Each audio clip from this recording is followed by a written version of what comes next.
अस्सलाम वालेकुम everyone, welcome back to my channel. आज मैं आप लोगों के साथ आलू गोभी की रेसिपी शेयर करूंगी। वैसे तो ये रेसिपी हर घर में बनती है, लेकिन अगर आप मेरे अंदाज से बनाएंगे तो आपको ये ज़रूर पसंद आएगी। छोटी सी वीडियो है, प्लीज़ फुल वॉच कीजिएगा और लाइक भी कर दीजिएगा। सबसे पहले आप लोगों ने हाफ कप ऑयल लेना है, फिर आपने एक मीडियम साइज़ का प्याज बारीक चॉप किया हुआ उसमें शामिल कर देना है। आपने प्याज को लाइट ब्राउन करना है, ज़्यादा आपने उसको भूनना बिल्कुल नहीं है, ठीक है। आप लोगों ने हल्का सा उसको भूनना है।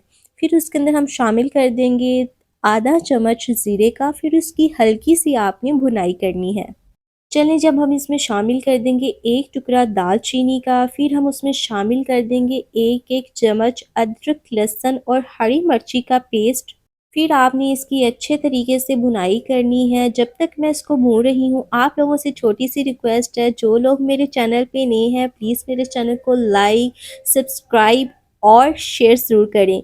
यही आपका प्यार होता है व्यूअर, जो हमें मज़ीद मोटिवेट करता है। चलिए, जब हम इसमें शामिल कर देंगे एक मीडियम साइज़ का कटा हुआ प्याज, सॉरी प्याज नहीं, टमाटर शामिल करेंगे, ठीक है। आपने उसको अच्छे तरीके से इसकी भुनाई करनी है, इतनी भुनाई करनी है कि उसका कलर जो होगा लाइट ब्राउन हो जाए, जलाना बिल्कुल भी नहीं है। चलिए, अब हम इसमें स्पाइसेस डालते हैं। इसमें मैंने डाला है एक चम्मच रेड मिर्ची का। जो हमारी हल्दी है वो थोड़ी तेज़ है, इसलिए मैंने उसमें 2 चुटकी हल्दी के शामिल किए हैं, ठीक है। और उसमें 1 चम्मच आपने नमक का शामिल कर देना है। सारी स्पाइसेस डालने के बाद आपने 3 से 4 मिनट इसको लो फ्लेम पे भून लेना है। 3 से 4 मिनट आपने इसको अच्छे तरीके से भुनाई कर लेनी है, ठीक है। फिर अब हम इसमें सबसे पहले जो डालेंगे वो है पोटैटोज़, यानी कि आलू। आलू आपने डाल के अच्छे तरीके से इसकी भुनाई करनी है। भुनाई आप लोगों ने इतनी को करनी है कि जो मसाले का सारा टेस्ट है ना, वो आलूओं में अच्छे तरीके से ऑब्जर्व हो सके। 3 से 4 मिनट आपने इसको भून लेना है। फिर आप लोगों ने इसमें जो है ना वो गोभी शामिल कर देनी है। चलें, जब हम इसमें गोभी शामिल कर देंगे, ठीक है। गोभी शामिल करने के बाद आप लोगों ने इसकी भुनाई अच्छे तरीके से करनी है, ठीक है। अच्छे तरीके से आपने इसको मिक्स करके फिर इसकी भुनाई 3 से 4 मिनट तक आपने इसकी अच्छे से भुनाई करनी है। ये पंजाबी स्टाइल में बनाई जाती है गोभी, बहुत ही आसान तरीके से बनती है। सारी चीज़ें आपके घर में ही अवेलेबल होती हैं, सारे मसाले जो भी हैं वो आपके घर में ही अवेलेबल होते हैं। चलें जी, इसकी भुनाई करने के बाद अब हम इसको थोड़ा-सा हम इसमें पानी शामिल करेंगे, तकरीबन हाफ़ कप से भी हाफ़ कप आपने इसमें पानी शामिल करना है। इतना को पानी शामिल करना है कि ये इसके अंदर पक जाए।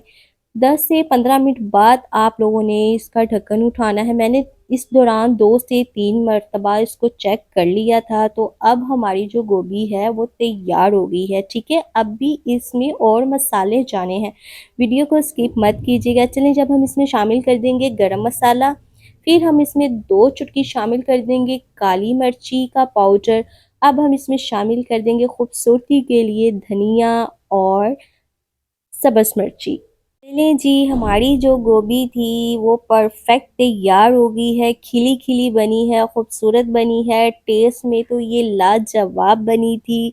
चलें जी, अगर तो आपको मेरी ये सिंपल और सादगी में बनाई हुई रेसिपी पसंद आई हो तो चैनल को सब्सक्राइब करना मत भूलिएगा और बेल आइकन का बटन भी ज़रूर प्रेस करें ताकि मेरी आने वाली हर वीडियो आप तक पहुंचे।